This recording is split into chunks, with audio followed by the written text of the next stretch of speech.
अभी तुम्हारी बहुत ज्यादा ग्रूमिंग और होनी है, समझ में आ रहा है? अभी आपने 6-7 हजार क्वेश्चन कर लिए, जिसके अंदर आप देखेंगे कि सारे यूपीएससी की लेवल के क्वेश्चंस और उससे भी ऊपर के क्वेश्चंस मैंने आपको कराए।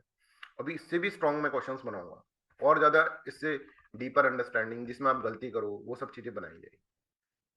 ठीक है, अभी जनवरी का महीना है, अभी हमारे पास बहुत टाइम है। अभी हमने 7 हजार क्वेश्चन कर लिए, तो हम कम से कम 4 महीने के अंदर, आगे 4 महीने के अंदर 14-15 हजार क्वेश्चन और कर लेंगे। और तुम सोचो 20 हजार क्वेश्चन के साथ जा रहे हो तुम एग्जाम देने।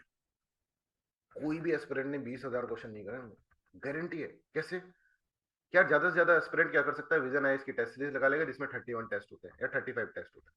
35 टेस्ट मतलब 3500 क्वेश्चन, इसमें भी कॉन्सेप्ट उसको पता नहीं। एक बंदा आ रहा है 3500 क्वेश्चन करके एग्जाम देने, और आप आ रहे हो 20 हजार क्वेश्चन करके, जिसकी हर क्वेश्चन के बारे में हमने डिस्कस करा हुआ है।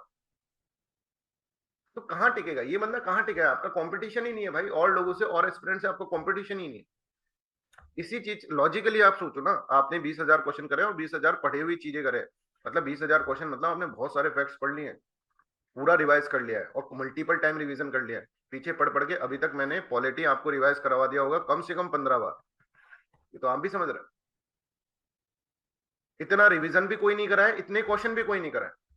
बच्चे आ रहे हैं 3-4 बार रिवीजन करके, ज्यादा से ज्यादा, और क्वेश्चन करके, जिनको डायमेंशन ही नहीं पता अभी चीजें किस तरह के क्वेश्चन है ना। और कोई 3 हजार से 4 हजार क्वेश्चन कर लिए होंगे किसी ने, इससे ज्यादा तो कोई नहीं करेगा। इससे ज्यादा तो आज तक आपने भी नहीं करे।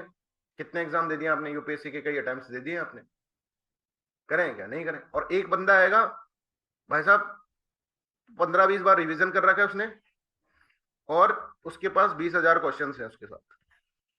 लो करवा लो अब कंपटीशन, कॉम्पिटिटिव एग्जाम है ना, करवा लो कंपटीशन। हम मेहनत ही इतनी कर देंगे कि झुका देंगे चीजों को, कर देंगे ना। मैंने अभी तक मेहनत करने के लिए आप रेडी थे, कोई करवाने वाला आपके पास नहीं था। आप तो रेडी थे ना, हम कुछ भी कर लेंगे। कई बार स्टेटमेंट, इस बार तो कुछ भी कर दूंगा, पर I will do anything sir, मतलब आप बोलो हम कर देंगे। और रियल में आप लोग कर भी रहे हैं। ऐसा नहीं है आप नहीं कर रहे हैं, बहुत कर रहे हैं आप लोग। आप तो लाइब्रेरी वाइब्रेरी में जाते हैं, बच्चों को देखा करो, पढ़ने में लगे पड़े हैं बस, क्वेश्चन तो कोई कर ही नहीं रहा है। आपने जितने अभी तक क्वेश्चन कर लिए, इतने भी कोई नहीं करके आएगा क्वेश्चन।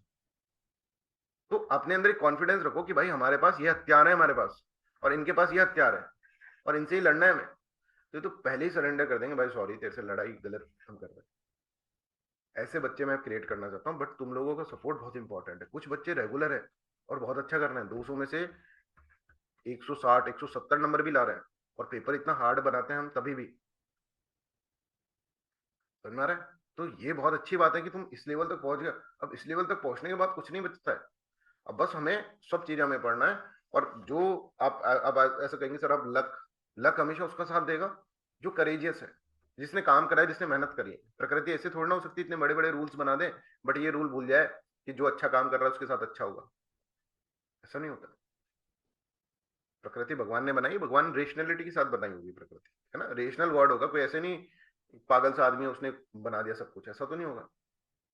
कोई होगा जिसमें दिमाग होगा, तो दिमाग होगा तो वही कम से कम बेसिक ये लॉ तो रखेगा ही ना, कि मेहनती करने वाले को उसका फल मिलेगा। मिलेगा, बट मेहनत राइट डायरेक्शन में होगा।